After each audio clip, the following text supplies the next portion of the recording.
আসসালামু আলাইকুম। বিসমিল্লাহির রহমানির রাহিম। প্রিয় দর্শক, আজকে এই ভিডিওতে আমরা আলোচনা করব ইসলামের ইতিহাসের এক অনন্য ঘটনা।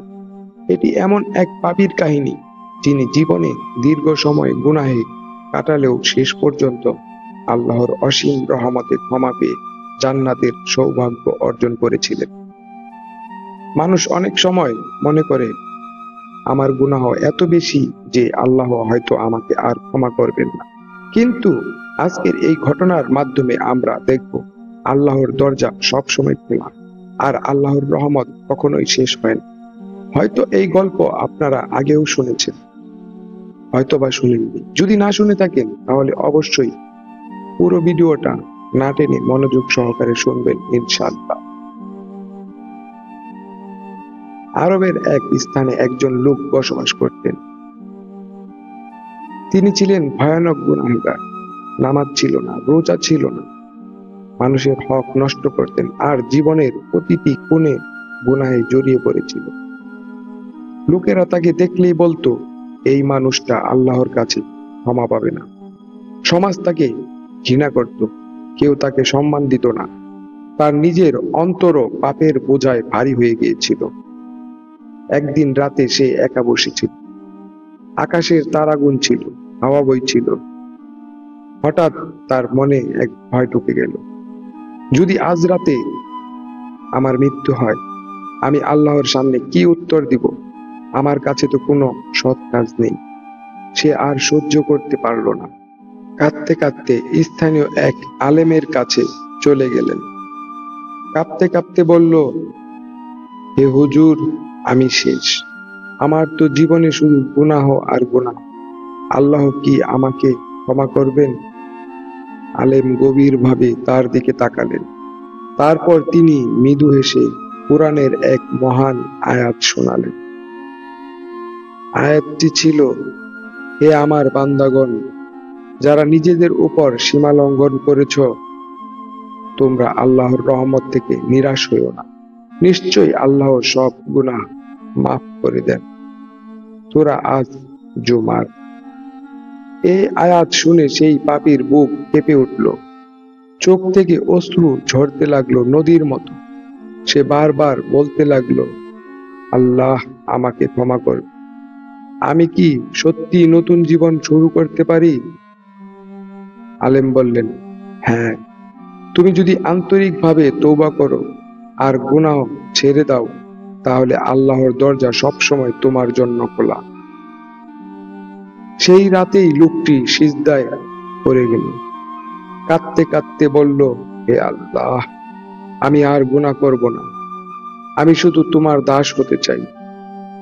তারপর থেকে তার জীবন পুরোপুরি বদলে গেল। যিনি এক সময় অশ্লীলতায় ডুবেছিলেন, তিনি হয়ে গেলেন নামাজি।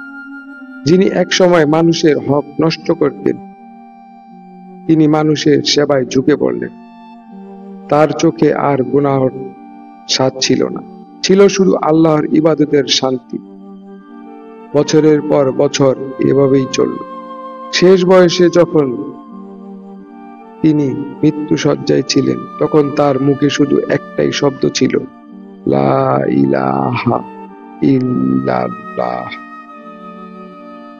তার মুখ উজ্জ্বল হয়ে উঠল, আর সবাই বুঝলো এই মানুষটি আল্লাহর রহমতে ক্ষমাপ্রাপ্ত। এই গল্প থেকে আমরা এই শিক্ষাই পাই, যত বড় গুনাই হোক না কেন, আল্লাহর রহমত তার চেয়ে বড়। তওবা করার দরজা মৃত্যু আসার আগ পর্যন্ত খোলা। মানুষকে কখনো হেয় করো না। আজকের পাপী কালকে আল্লাহর প্রিয় বান্দা হতে পারে। আল্লাহর কাছে ফিরে আসলে মানুষের অতীত মুছে যায়, নতুন জীবন শুরু হবে। প্রিয় দর্শক, আমরা হয়তো আমাদের জীবনে অনেক ভুল করেছি। হয়তো মনে হচ্ছে আল্লাহ আমাদের ক্ষমা করবেন না।